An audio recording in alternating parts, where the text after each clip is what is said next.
Bonjour les amis, le dollar est littéralement en train de s'effondrer. Alors bien évidemment, ça c'est un graphique hebdomadaire.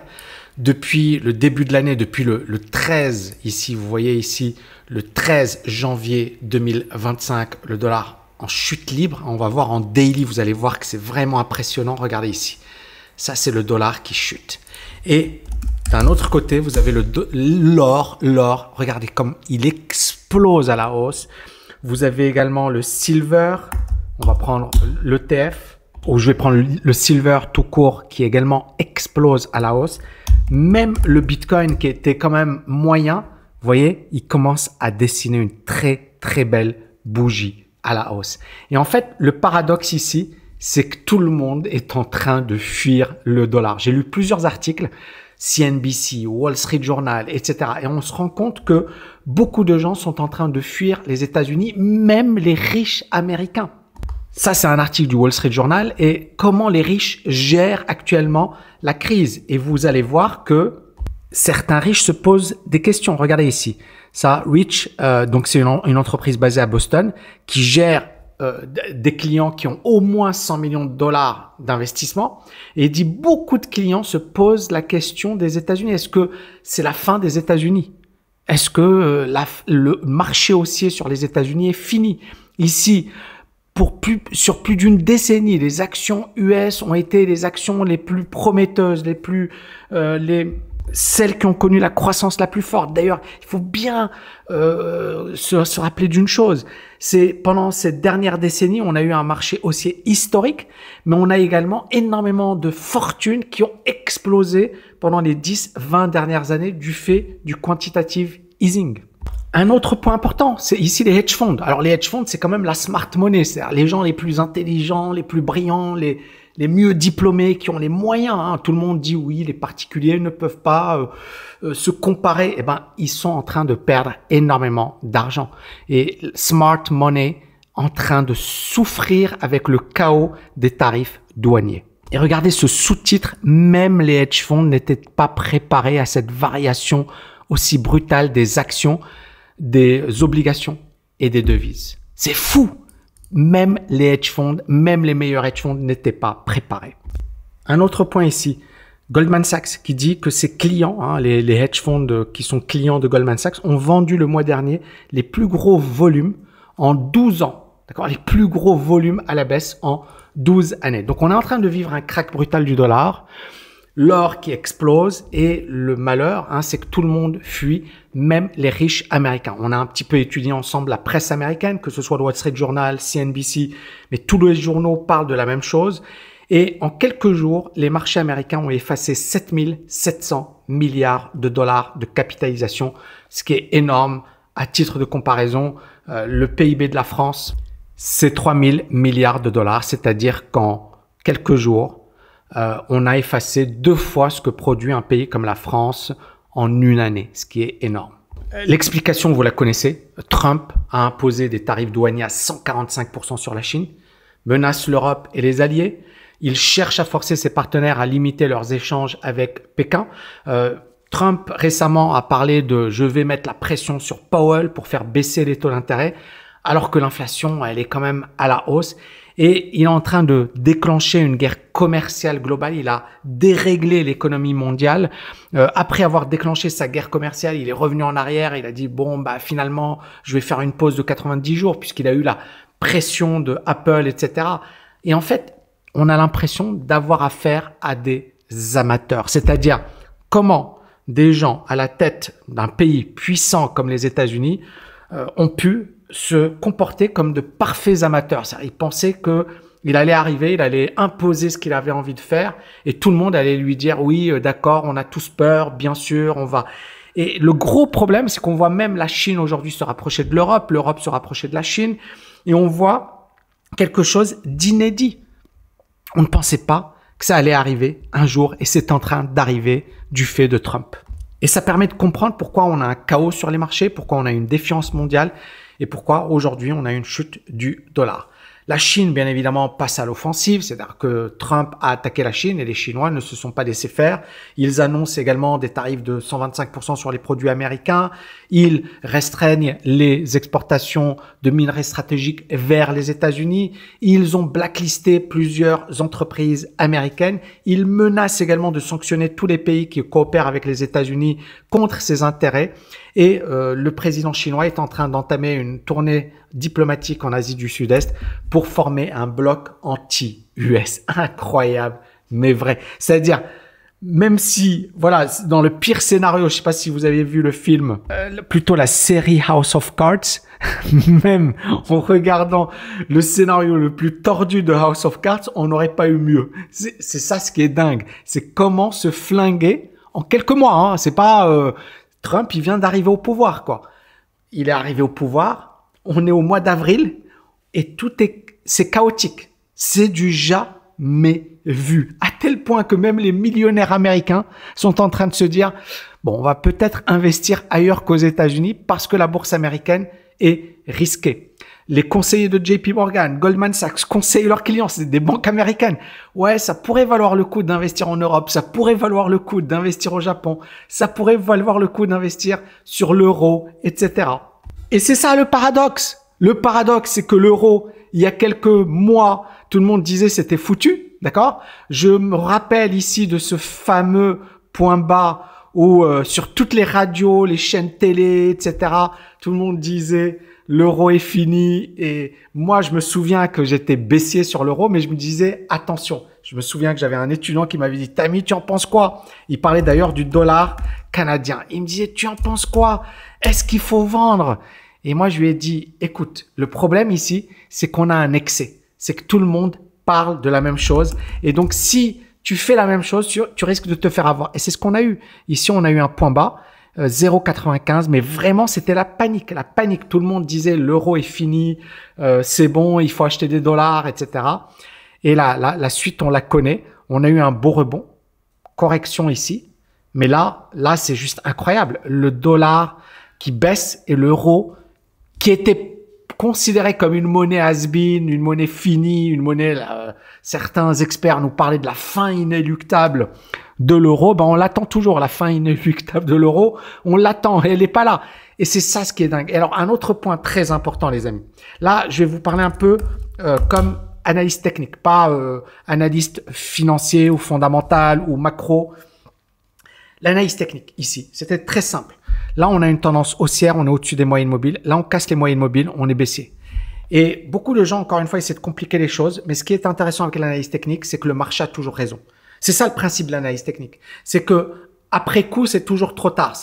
Tu vas toujours avoir des gens qui vont t'expliquer pourquoi ça a baissé ou pourquoi ça a monté. Le plus important, c'est avant que ça baisse, d'avoir une idée. Et là, avant même d'avoir cette chute, on avait ici des signaux vendeurs, que ce soit sur les indicateurs techniques. Vous voyez ici le RSI qui passe sous sa moyenne mobile et qui s'effondre. Que ce soit également les moyennes mobiles. Et bien évidemment, moi, j'utilise plusieurs indicateurs, mais on avait déjà là, vous voyez le rouge, j'avais déjà des signaux vendeurs sur l'euro dollar. Donc, très, très important. On est en train de vivre un moment chaotique sur les marchés. Et clairement, beaucoup d'économistes sont largués. Beaucoup de financiers sont largués.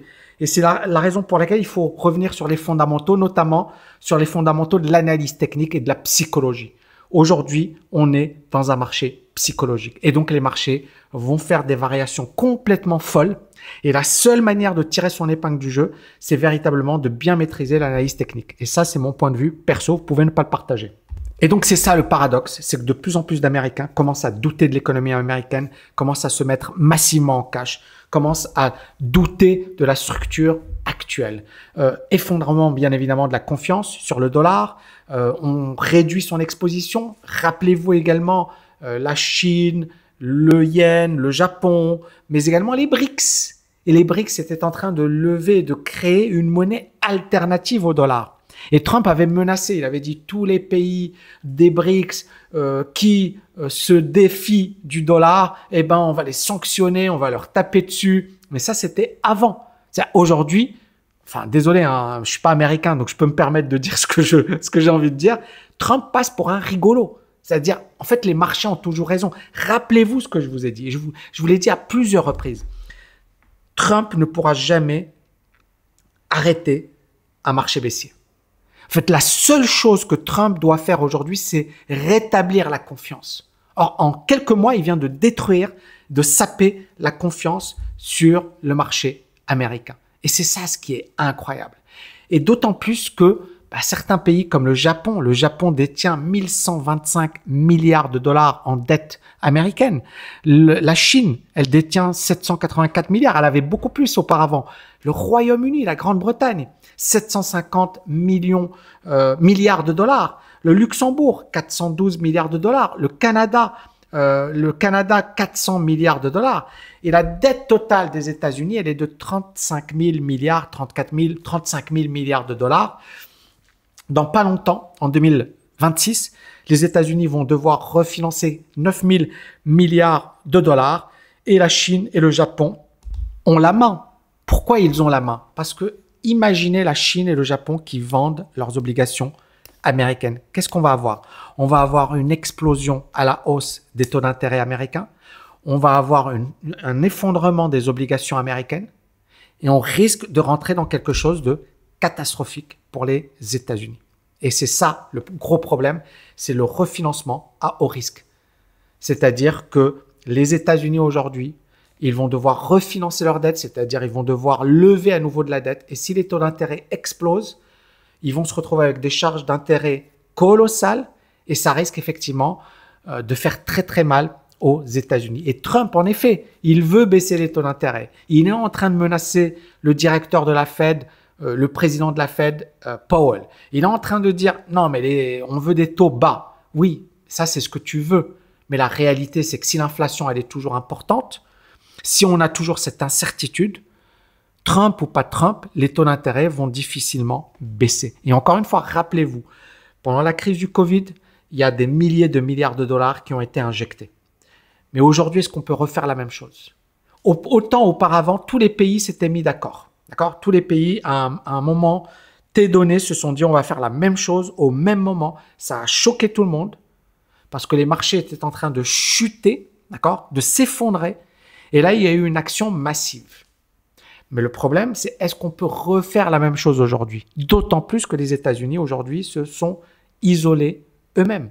Alors, bien sûr, si on se retrouve dans un krach terrible, je pense que beaucoup de pays, même la Chine, va collaborer parce que personne n'a intérêt à avoir un krach terrible. Personne. Aucun pays de la planète n'a intérêt à avoir un krach terrible. Maintenant, c'est ce qui est en train de se passer. C'est-à-dire que si Trump ne comprend pas qu'il est en train de mettre... Et encore une fois, attention, d'accord? Je sais, je vais avoir quelques commentaires de personnes. Ouais, mais Tammy, t'es anti-Trump. Non, je suis pas anti-Trump. Comprenez-moi bien. Moi, mon but, c'est pas de distribuer des bons points ou des mauvais points. Mais c'est juste, moi, j'essaie de raisonner comme un économiste. Et autant il y a des choses intéressantes, autant là, ce qu'il est en train de faire Trump, en fait, c'est contre-productif. Il est juste en train de semer le chaos. Donc, le dollar baisse. Ça veut dire quoi le dollar baisse? Rappelez-vous, quand un pays importe, d'accord? Donc déjà, on va parler des États-Unis, on va parler de l'inflation. Trump, qu'est-ce qu'il dit? Il dit, oui, les droits de douane, comme ça les consommateurs américains vont pouvoir payer moins cher. Pipeau, quand les droits de douane augmentent, qu'est-ce qu'il y a comme première réaction? Vous le savez. Donc, on augmente, d'accord, les droits de douane. La première chose, c'est que on a la hausse des prix à la consommation. Tout le monde est d'accord avec moi. C'est-à-dire que, par exemple, un prix, il vaut 100 $, mais il y a des droits de douane de 50%, le prix de ce bien, il doit augmenter de 50 $, donc 50%. D'accord? Donc ça, hausse des droits de douane égale hausse des prix, premièrement. Et à court terme, je ne parle pas à long terme, parce que le but de Trump, c'est de dire à long terme, les prix vont baisser parce qu'on va produire en interne, etc. Et encore, il faut le prouver, mais à court terme, c'est ça ce qu'on va avoir. Premièrement, hausse des droits de douane, ça va nous donner une hausse des prix. Le deuxième point, qu'est-ce qui se passe aujourd'hui avec la baisse du dollar? Est-ce que les prix à l'importation, ils vont exploser ou ils vont diminuer? Bien sûr, si vous êtes un minimum intelligent, et c'est le cas puisque vous faites partie de ma chaîne YouTube, vous êtes abonné à ma chaîne YouTube, les prix vont exploser. Donc, si le dollar, il baisse, ben, on va importer à des prix plus élevés. Donc, imaginez, vous avez les droits de douane plus le dollar qui chute égale forte hausse des prix. Et là, ça veut dire quoi? Ça veut dire une forte hausse de l'inflation. Et là, ça veut dire quoi? Ça veut dire une hausse des taux d'intérêt, CQFD. Est-ce que vous commencez à comprendre ce qui est en train de se passer? C'est-à-dire que Trump est piégé. Et la Fed, Trump peut lui dire, oui, tu dois baisser les taux d'intérêt. Oui, mais si les prix montent et qu'on se retrouve dans une inflation beaucoup plus importante, parce que là, l'inflation aux États-Unis, elle n'est pas très importante. Mais si jamais on baisse les taux d'intérêt, on soutient la consommation, on soutient, mais les prix vont littéralement exploser et on risque de se retrouver avec une inflation à 5-10% et plus, comme ce que l'on a eu dans les années 70. On a eu une inflation à 10-14%, d'accord? Et plus. Et des taux d'intérêt américains à 10%, 14% et plus. Et donc, est-ce que vous commencez à comprendre pourquoi le dollar s'effondre et pourquoi l'or explose?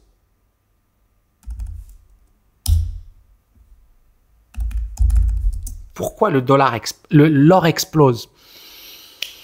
Défiance à l'égard des États-Unis.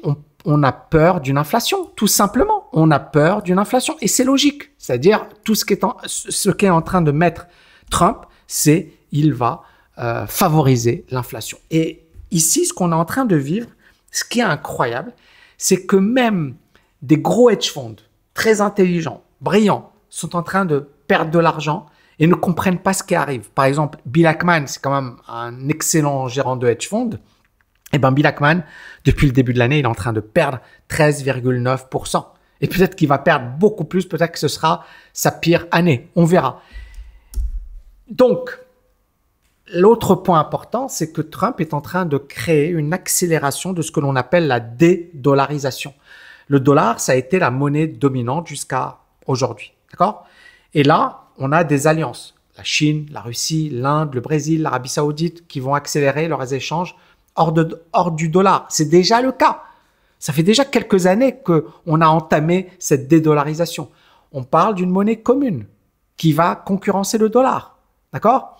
On parle de la montée du yuan, la monnaie chinoise, qui va devenir une monnaie d'échange régionale.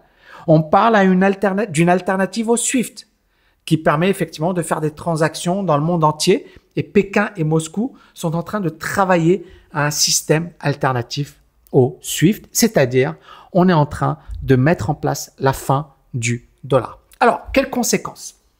Bien évidemment, moi, je ne fais pas partie des gens qui vous disent « ça y est, c'est foutu ». Non, au contraire. C'est-à-dire que là, une crise, pour moi, c'est une opportunité. Je ne suis pas en mode également « les États-Unis sont finis, ça y est, ils ne pourront plus ». Non, non, non. Là, c'est juste, on est en train de vivre un épisode. D'accord? Et Trump, il est là pour 4 ans, mais ensuite, il sera remplacé. Puis les États-Unis, ils ont quand même une grosse marge de manœuvre. Ils ont toujours un prestige. Ils ont toujours pas mal d'avantages. Néanmoins, ce qui est en train d'arriver aujourd'hui, ça risque de faire très, très mal. Et on peut avoir un phénomène que même Trump ne maîtrise pas. Parce que ce qu'il faut savoir, c'est que l'effondrement du dollar, ça veut dire que le pouvoir d'achat des Américains, il va chuter. D'accord? L'inflation aux États-Unis va exploser à la hausse. On risque d'avoir une hausse des taux d'intérêt. Donc, tout ça, je vous l'ai expliqué. De manière très simple. Si on a les droits de douane qui explosent, le dollar qui s'effondre, les prix qui vont exploser, l'inflation qui va exploser aux États-Unis, la hausse des taux qui va exploser, et ça risque d'être dramatique. Parce que là, on n'en est qu'au début.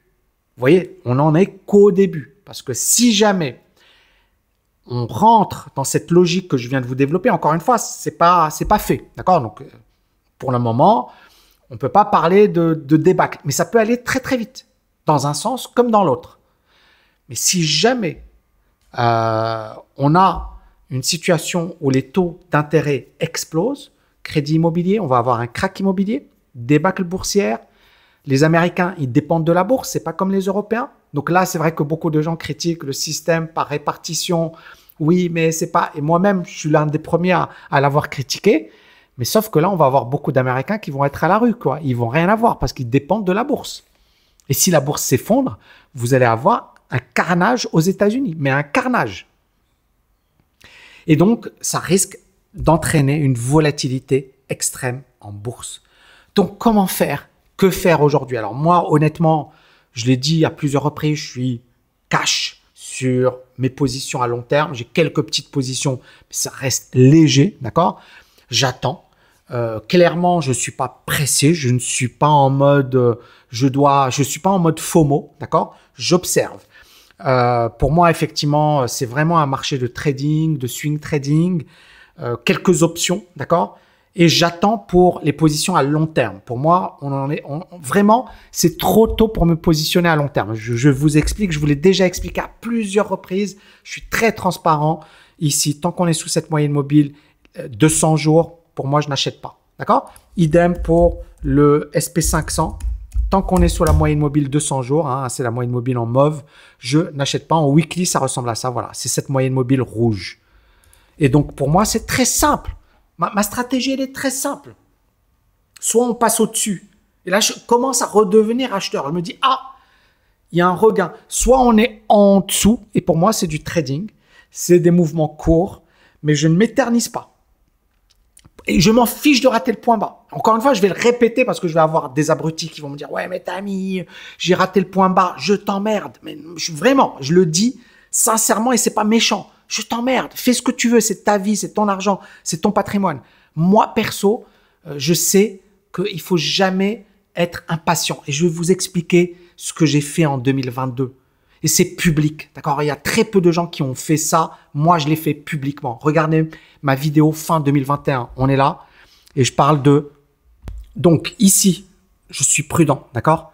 Et j'explique à ma communauté sur YouTube que c'est chaud. Par là, je redeviens acheteur. On est à la fin ici. Par là, je commence à redevenir acheteur, d'accord? Parce que fondamentalement, on avait une action comme Meta qui était vendeuse. Et je reviens ici sur mon dossier, hein, parce qu'encore une fois, vous pouvez ne pas me croire. C'est pas grave. Mais je reviens justement sur ce que j'avais dit. Donc ça, c'est la vidéo de décembre 2021. Ici, c'est l'email que j'ai envoyé à ma liste. Vous voyez, le 15 décembre 2021, je suis revenu sur les propos. Selon lui, les marchés sont largement surévalués. L'environnement est encore plus faux que le bout des dot-com. Et tu sais quoi, je suis entièrement d'accord. Ça, c'est le 15 décembre 2021. Et puis, regardez, le 29 octobre 2022, quand le marché s'effondre, j'explique, Meta a perdu 70% depuis ses plus hauts. C'est juste incroyable. Plusieurs entreprises ont été massacrées en bourse. Je pense que c'est un moment unique pour investir en bourse à long terme. Blablabli, blablabla. Il faut être patient parce que bien sélectionné, parce que voilà. Et donc ici, vous voyez un peu le truc. C'est énorme. C'est-à-dire que là, je dis à mon audience que je suis vendeur. Ici, j'explique que je suis acheteur. Alors, peut-être que je n'aurai pas tout le temps raison comme ça, hein, on est d'accord, je peux me tromper. Mais pour moi, le véritable moment pour passer acheteur, il était là. OK? Donc, moi, mon objectif, il est très simple. C'est juste d'être au bon moment sur les meilleures actions. Donc, pour le moment, pour moi, ce n'est pas le moment. Maintenant, peut-être que dans 2 semaines, je vais changer d'avis. Peut-être dans 2 mois, peut-être dans 1 an, peut-être dans 2 ans, j'en sais rien.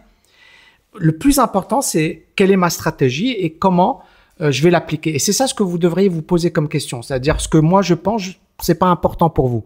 Le plus important, c'est vous, votre stratégie. Donc moi, ce que j'estime et ce que je pense beaucoup de gens partagent, c'est qu'il faut effectivement réduire son exposition aux actions, etc. Se diversifier bien évidemment de manière géographique, renforcer ses positions sur l'or, mais attention parce que l'or il est perché, donc attendre des corrections pour envisager quelque chose, avoir du cash, hein, le cash is king en ce qui me concerne, peut-être se repositionner vers les obligations de pays stables en dehors des États-Unis et se préparer à un nouveau cycle. Peut-être qu'on va avoir une dédollarisation, peut-être qu'on va avoir un monde multipolaire, peut-être qu'on va avoir une inflation durable ou une déflation. En fait, tout est possible. Tout est possible. C'est ça ce qui est dingue. Et c'est pour ça que j'insiste beaucoup sur le fait que le marché a toujours raison. Il y a beaucoup de gens qui partent avec des certitudes, qui martèlent des choses, mais ces personnes sont incompétentes ou alors elles sont trop jeunes. Par exemple, les gens qui te disent « oui, mais la bourse ne peut que monter ». Ouais, Ouais, mais on a eu des périodes de 10 ans, de 20 ans où la bourse n'a pas monté. On a eu des périodes de marché baissier. On a eu par exemple le Japon, le Nikkei, après la fin des années 80, pendant 30 ans, le marché n'a rien fait. 30 ans. Donc tu as 40 ans aujourd'hui, ton argent il est bloqué pendant jusqu'à 70 ans et t'as rien. Tu perds de l'argent. Donc je pense qu'il faut être prudent aujourd'hui. Tout miser sur une stratégie comme le DCA, sur des indices américains et se dire oui, c'est la meilleure stratégie, c'est être naïf. C'est être naïf. Voilà les amis, dites-moi en commentaire ce que vous en pensez et je vous dis à bientôt. Ciao, ciao, ciao.